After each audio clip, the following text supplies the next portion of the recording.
Good morning, my dear students. Today we will discuss page number 22 and our today's topic is structure of our atmosphere.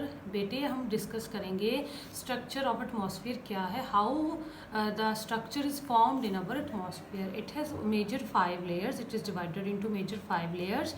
First layer is troposphere, second is stratosphere, third is mesosphere, fourth is thermosphere and the last one is exosphere. There is a diagram mentioned on your book page number 22. इसके हम last से देखेंगे. पहले troposphere की बात करेंगे हम. Troposphere के बाद एक वर्ड आपको देखने को मिलेगा, that is tropopause.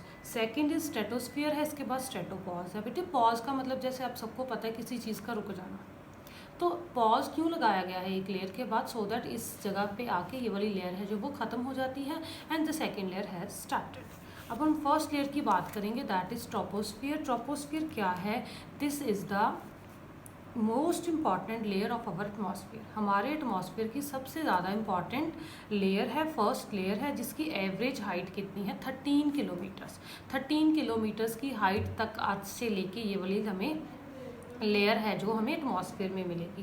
There we breathe exist here. जिस हवा में हम सांस ले रहे हैं वो हवा हमें इस लेयर में मिलती है. Almost all the weather phenomenas like the things happened in the weather. अब मौसम में जो कुछ भी होता है, लाइक रेनफॉल होती है, लाइक फॉग आती है, हेल स्टॉर्म्स आते हैं, वो सारा कुछ क्या है बेटे? इसी लेयर के ऊपर होता है.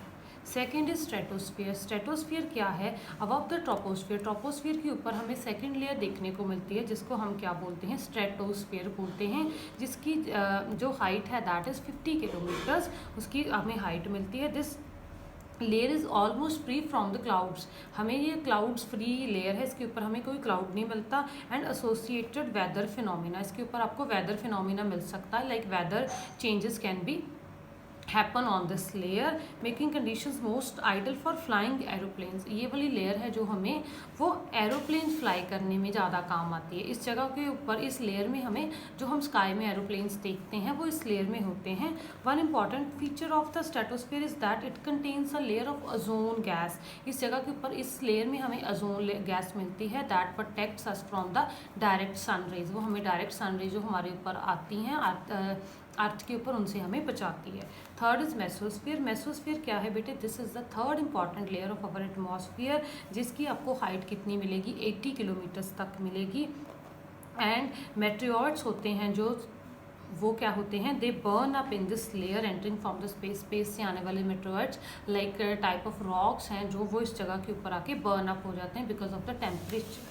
थर्मोस्फीयर क्या है? थर्मोस्फीयर एक ऐसी लेयर है एटमॉस्फेयर की जिसके ऊपर आपको बहुत ज़्यादा हाई टेम्परेचर मिलेगा. एंड जैसे जैसे हाइट बढ़ती जा रही है, जैसे जैसे हम ऊपर की तरफ जाते हैं, वैसे वैसे जो टेम्परेचर है वो हमें ज़्यादा मिलना स्टार्ट हो जाता है. इसके ऊपर आपको इनोस्फीयर भी मिलेगा. इनोस्फीयर क्या होता है? Ionosphere is the layer where space and earth meet. Space and earth जिस जगह के ऊपर मिलते हैं उसे हम इनोस्फीयर बोलते हैं. इट एक्सटेंड बिटवीन, इसकी लेंथ कितनी है? 80 to 400 kilometres. This layer is use for radio transmission. जैसे हमें पता ही है पहले जैसे टीवी वगैरह होते थे वो एंटीना के साथ चलते थे. हाउ द वेव्स, कैसे एंटीना था जो स्काई में से ऐसी चीज़ें लेता था जो डायरेक्टली हेल्प करती थी हमें टीवी देखने में. This comes from thermosphere. ये थर्मोस्फीयर लेयर में से हमें ये सारी चीज़ें मिलती हैं. Last is exosphere. एक्सोस्फीयर क्या होता है? This is the upper most, मतलब एटमॉस्फेयर में सबसे ऊपर वाली लेयर है जो हमें मिलती है, इसको हम एक्सोस्फीयर बोलते हैं. This layer has very thin air. इसके ऊपर आपको नामात्र हवा मिलेगी. एंड लाइक गैसेज हैं जो हीलियम गैस है, हाइड्रोजन गैस है, ये आपको कहाँ मिलेंगी? एक्सोस्फीयर के ऊपर मिलेंगी. Thank you.